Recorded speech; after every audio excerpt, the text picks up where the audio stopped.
मध्य रेल्वेच्या लोकल या 20 ते 25 मिनिटं उशिराने धावतायत। महत्त्वाची बातमी आपण पाहताय।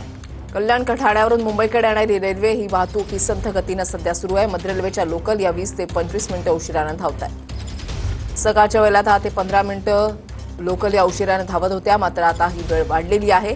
20 ते 25 मिनिटांनी मध्य रेल्वेच्या लोकल या उशिराने धावतायत। गणेश थोरात आमचे प्रतिनिधी आमच्या सोबत आहेत, अधिक माहिती जाणून घेणार आहोत। गणेश,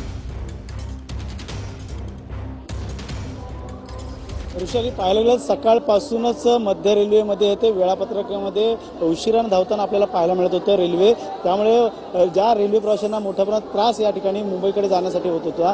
पाहिलं तर आपण सध्या ठाण्यातील 6 नंबर फलाटावरती आहोत, जलद मार्गावरती आहोत। काही वेळापूर्वी आपण या ठिकाणचं इंडिकेटर बघितलं असं या ठिकाणी 10:30-10:25ची गाडी जी आहे ते गेल्या अर्ध्या तासापासून या प्लॅटफॉर्मवरती आली नव्हती, मात्र सध्या आता 11:03ची ही जलद गाडी या ठिकाणी लावलेली आहे। सध्या वेळ झाली आहे 11:13 ही वेळ झालेली आहे आणि या वेळेनुसार अजूनही गाडी जी आहे ते दिलेल्या वेळेनुसार धावत नसं चित्र आपल्याला इथे पाहायला मिळते। तसेच कल्याण ते CSTकडे जाणाऱ्या ज्या धीम्या मार्गिकेवरच्या ज्या गाड्या आहेत त्या देखील 10 मिनिटं उशिराने आपल्याला धावताना पाहायला मिळतात। पाहायला गेलं तर आतापर्यंत ही जी गाडी 10:50 जी गाडी जलद लावण्यात आलेली आहे CSTकडे, पुन्हा आता ती 4 नंबरला वळवण्यात आलेली आहे। त्यामुळे वेळेपत्रामध्ये वारंवार बदल या फलाटवरती होताना पाहायला मिळतात। त्यामुळे 6 नंबरवरती असणारे प्रवासी, रेल्वे प्रवासी हे काही वेळ 4 नंबर प्लॅटफॉर्मवरती जातात, मात्र 4 नंबरवरती जर गाडी आली नाही तर पुन्हा रेल्वे जलद पकडण्यासाठी 6 नंबरवरती यावं लागतं। त्यामुळे सकाळपासूनच वेळेमध्ये बदल होताना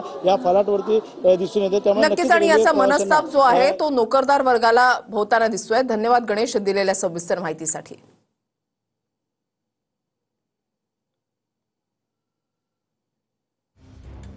मध्य रेल्वेची सेवा ही 20 ते 25 मिनिटं उशिराने सुरू आहे। सकाळच्या वेळेला 10 ते 15 मिनिटं मध्य रेल्वेची सेवा ही उशिराने सुरू होती, मात्र आता 20 ते 25 मिनिटं उशिराने सुरू आहे। त्याच्यामुळे नोकरदार वर्गाचे चांगलेच हाल होत आहेत, संताप व्यक्त केला जातोय।